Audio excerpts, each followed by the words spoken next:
Well, how y'all are, folks? It's your native Flor-xan, and today we're making another one of them quick meals with a little bit of cube steak. And I know you think you know what I'm gonna make, but I'm not making that. I'm gonna make something else. So hang in there and let's get into it. Alright, so we got this cube steak a friend of ours gave us from a steer they had butchered. And I know most of y'all thought when I said cube steak, oh, he's making chicken fried steak. Well, no, I'm not. Because my wife cannot eat or will not eat chicken fried steak because it doesn't go along with her diet. So, but it's been in the freezer a while. I've been trying to think of something creative to make. And so we're experimenting today. We're going to try to do a little something with this cube steak. And it's going to start out with me putting a little of this chupacabra chop house seasoning on here. And what I'm going to do, you can see I got my pan out. I want to pan sear these, and then I'll show you what we're going to do from there. So we're going to fire up this skillet, about a medium fire. I'm just going to drizzle a little olive oil in the pan. So while that's heating up, I'm just going to go ahead and cut. These steaks are kind of long. Just cut them in half, make them a little bit easier to deal with in the pan. And we're gonna just drop them off in there like so. Well, our pan will only fit 3 pieces, but that's all right. We'll make it work. Now, these shouldn't take too long, being that they're cubed. Just gonna get a little sear on them.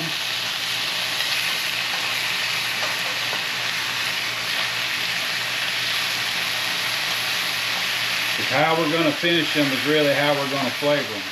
Alright, so I just flipped them back over. I forgot to turn the camera on, but these are getting pretty close. We'll pull them out, we'll cook that last piece, and then we'll get on with our getting on.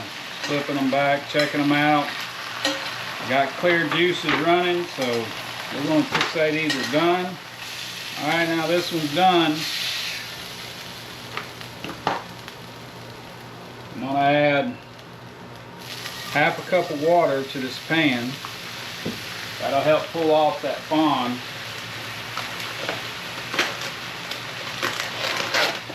And I'm going to add about half of this package of mushrooms and half a medium-sized onion.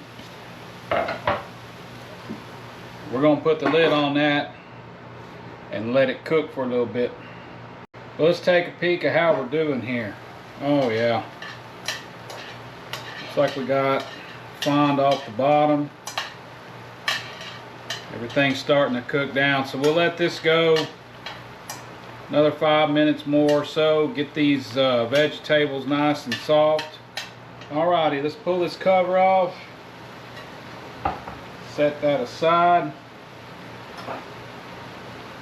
And then what I want to do is take our onions and mushrooms out of here, because we're going to use this pan to build us, if you hadn't already figured it out, we're going to build us a little bit of a sauce or a gravy. Okay, we're going to set that aside. Alright, to the pan I'm going to add probably about a 1/4 cup of this Pinot Noir, which is a red wine. I was hoping we had some Merlot, but we didn't, so we're going to use what we got. And then I got a half a cup of water. I'm going to add just a teaspoon of some cornstarch to it. Going to get this whisked up real good. All we're trying to do is thicken this up a little bit, but not like biscuits and gravy. We just want to thicken that sauce up a little bit. Get that kind of moving around on that heat. You'll see how well this thickens up, and then to thin it back out, we'll use a little bit of bone broth. You can already see it starting to kind of get thick on them edges. So I got some bone broth I put in this jar. Put a good little amount of that in there.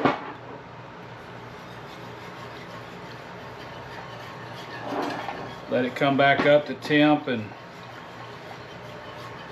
I just want it just a little bit thick, not real serious. So I can feel it on that whisk kind of thickening up a little bit, which is what I want. Like again, I don't want it to be like a heavy gravy. Alright, so now we're gonna place our meat back in the pan. Let it start getting happy. I'm gonna add just a little more of that chupacabra. And I'm gonna add our vegetables back. Kind of work them around a little bit. Turn this down to a low flame.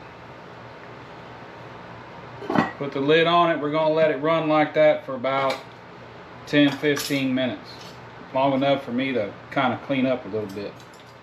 Alright, so it's been simmering for a few minutes. I just want to take a look at it. And I almost forgot to add some butter to it. So you can see this is coming along pretty nicely. Again, it's got a bit of a gravy to it, but not real thick. But we're going to let it keep doing its thing, and this will help tender up that meat if it's not already tender enough now. So a few more minutes, we'll let it run, and we'll take it off the heat, let it set, then we'll try it out. Alrighty, so we've been simmering for about 10 minutes. I'm going to go ahead and shut that fire off. And we'll take a good look at it. Alrighty, so we got our burner out of the way. Grab that piece of meat there. I think I'm going to grab me a spoon and scoop up some of them mushrooms and onion. Slide this stuff out of my way here. Alright, so first test, is it fork tender? Can we cut it with a fork?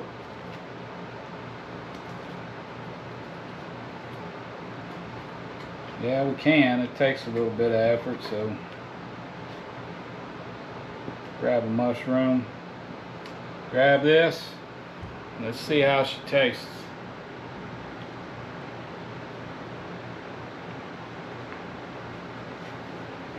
That meat is good and tender. You don't really taste a bunch of the wine that we put in it, but you get the onion and the mushroom, and you notice I didn't go real heavy on seasoning. You could probably throw some garlic in there, maybe a few other herbal type things like rosemary or oregano or something like that. But we're just making a simple dish. You know, we're cleaning something out of the freezer. Wanted to make a quick meal, and so we just used what we had on hand and made us a pretty good supper.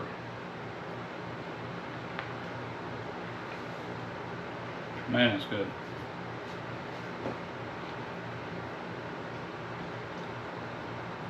So all in all, folks, simple meal to make. I think I got, let me see what time it is. I got maybe 45 minutes in this. I come home, I laid the meat out the night before in the fridge, let it thaw out. And then been thinking all day what I wanted to do with it, how I wanted to cook it. And the reason I cooked it like this, I know I've mentioned it several times. My wife is on a low carb diet. We both have been on a weight loss journey.